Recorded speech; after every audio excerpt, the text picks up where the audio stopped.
क्या India alliance के अंदर ईवीएम को लेकर एक मत नहीं है? नहीं, देखिए, क्योंकि मैं मतलब कि बहुत छोटा कार्यकर्ता हूँ कांग्रेस का, तो ये मेरे लिए बड़ा प्रश्न है। लेकिन मेरा अपना व्यक्तिगत ये कहना है कि इंडिया गठबंधन की एक कोऑर्डिनेशन कमेटी बनी हुई है, तो ये चीज़ें पहले आप उस कमेटी के अंदर डिस्कस करिए, देन बाहर जाइए। क्योंकि हर आदमी को व्यक्तिगत राय अगर देने लगेगा तो ठीक बात नहीं है। क्योंकि जब एक प्लेटफॉर्म बना हुआ ऑलरेडी इंडिया गठबंधन में, तो पहले अपनी बात वहाँ पे रखें, वहाँ पे जो भी बात रख के जो भी फैसला हो तो उसको बाहर बोलना चाहिए। ये मेरा कहने का मतलब है। सर, जो आपने कहा कि कोऑर्डिनेटर, इसका लीडर कौन होगा, ये सवाल पूछा गया, तो उन्होंने कहा देखिए, हम कोई पार्टी छोटी बड़ी नहीं है, ममता बनर्जी सक्षम है, वो मुख्यमंत्री हैं, मंत्री रह चुकी हैं, 3 बार की मुख्यमंत्री भी हैं, और उन्होंने बीजेपी को मात दी है।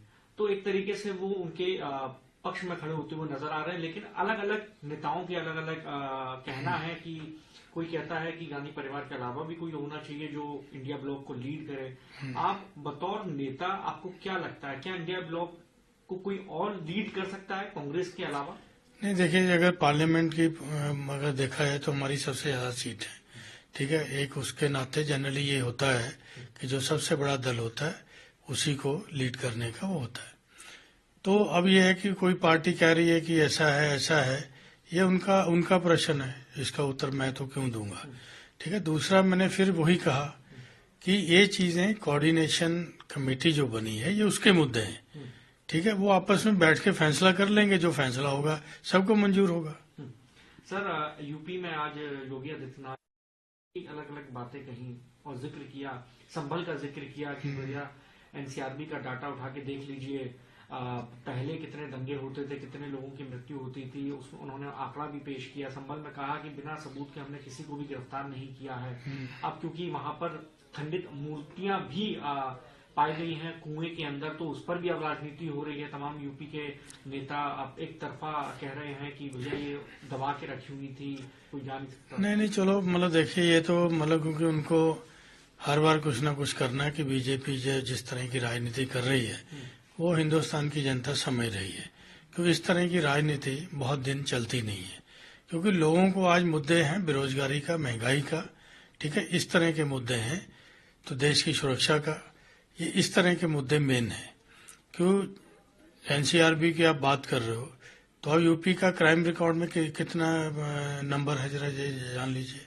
खाली दंगों पे ही थोड़ी ओवरऑल होगा कि कितनी महिलाओं के साथ एट्रोसिटीज हो रही हैं, कितने दलितों के साथ एट्रोसिटीज हो रही हैं, तो इन सब पे भी होगा ना। तो खाली एक दंगे के ऊपर आप बात करते रहोगे कि दंगे नहीं हुए या नहीं, इसी पे बात करोगे तो बाकी भी तो क्राइम है।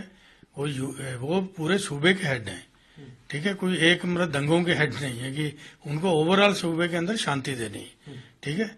अब गरीबों की जब एफआईआर ही नहीं लिखी जाएगी तो आप किस बात के मतलब वो करेंगे। अभी अमेठी में ही हुआ हमारे, एफआईआर दर्ज करने में पुलिस को क्या ऐतराज है, तो करे, ठीक है। जो होगा जांच होगी, न्याय होगा, बात खत्म।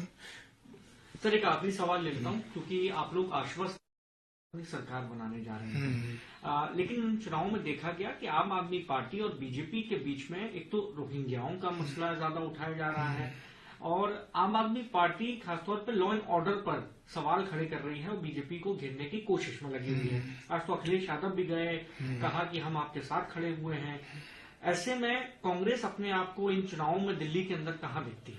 हमारे अपने मुद्दे हैं, उस पर चुनाव लड़ेंगे ना, जो मतलब क्योंकि यहाँ अलायंस नहीं है, ठीक है। क्योंकि अलायंस जो हमारा ये था, ये पहले क्लियर हो गया था कि पार्लियामेंट उस पे है, क्योंकि केजरीवाल जी ने बोला, हम लोगों ने भी है।